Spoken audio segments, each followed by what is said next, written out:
Assalamualaikum warahmatullahi wabarakatuh.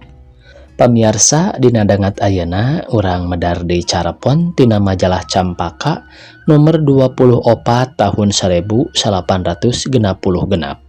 Carpon anu baris kapidangkeun nyaeta angin basisir. Ieu nu nganggitna nyaeta SME Permana. Sumangga supados teu nyangkolong ting kana waktos wilujeng ngadangukeun.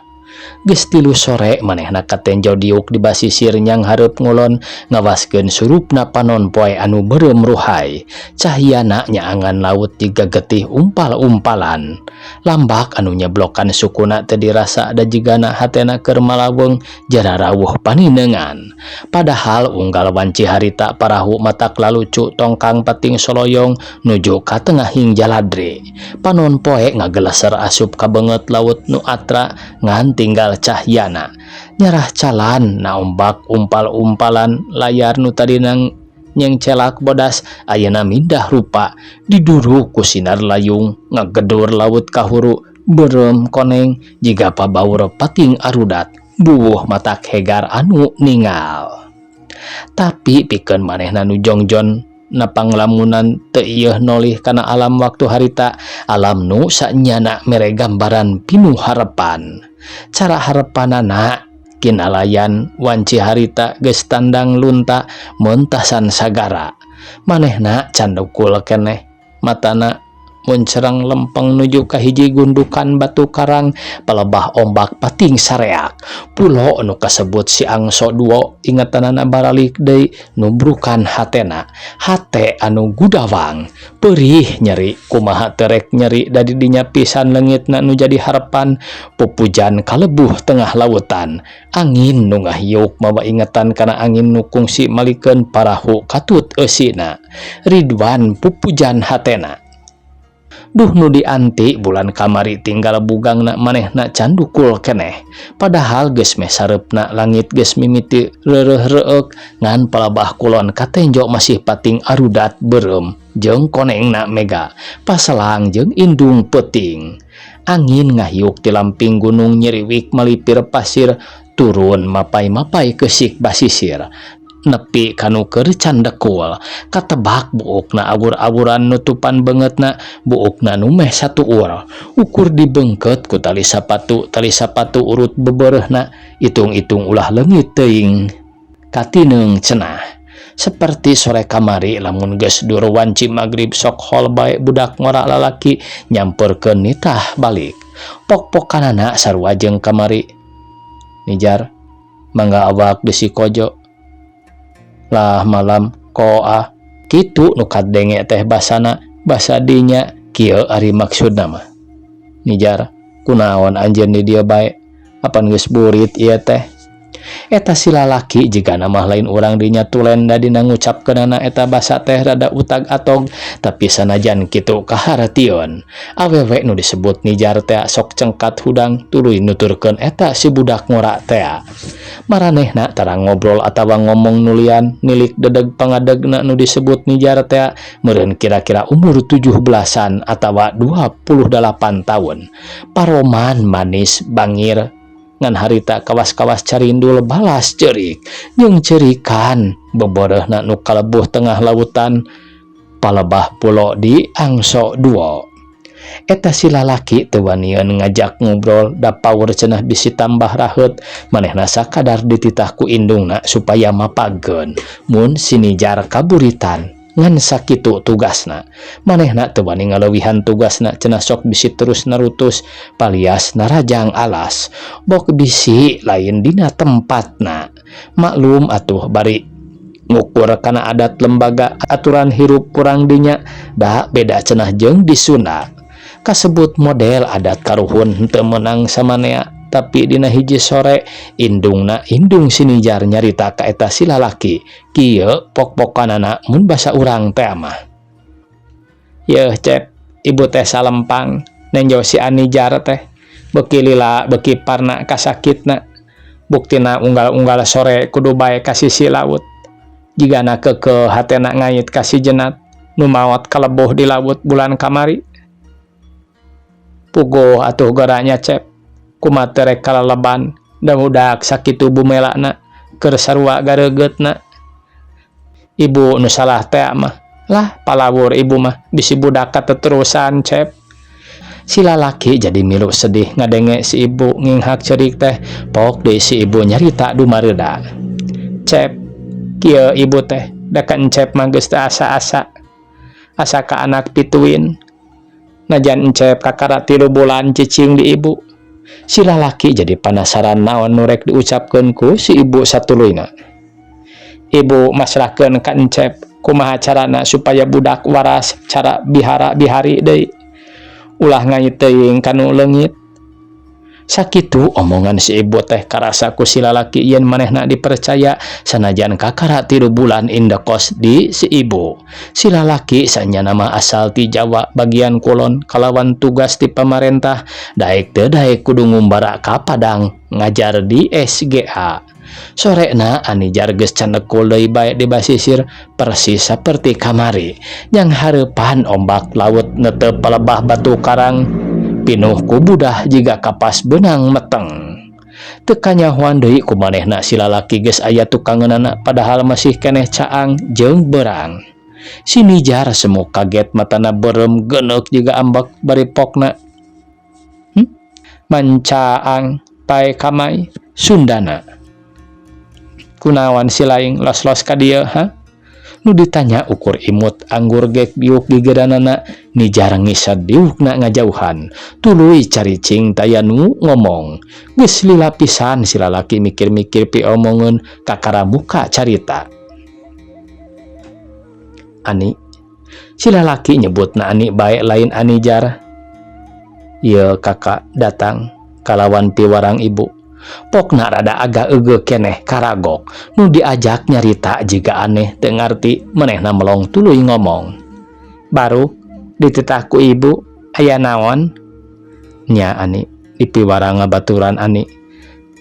Anijar molohok keneh jiga nu tolol. Pok deui si lalaki teh ngomong. Sanes Ani teh ngantosan rencang. Ngadenge pertanyaan ieu ngadadak matana cahyaan Anijar teu ngicep-ngicep. Matana nu kawit cahyaan jadi ngaguliwong caian. Jiga nu bungah atawa jiga nu manggih hal-hal nu didago-dago ku manehna. Teu kungsi lila kaluar sababaraha kecap tina sungutna. Nah nya anjeun rek ngabaturan. Lamun kitu atuh aya keneh jelema di alam dunya teh. Pokna eksplosit pisan.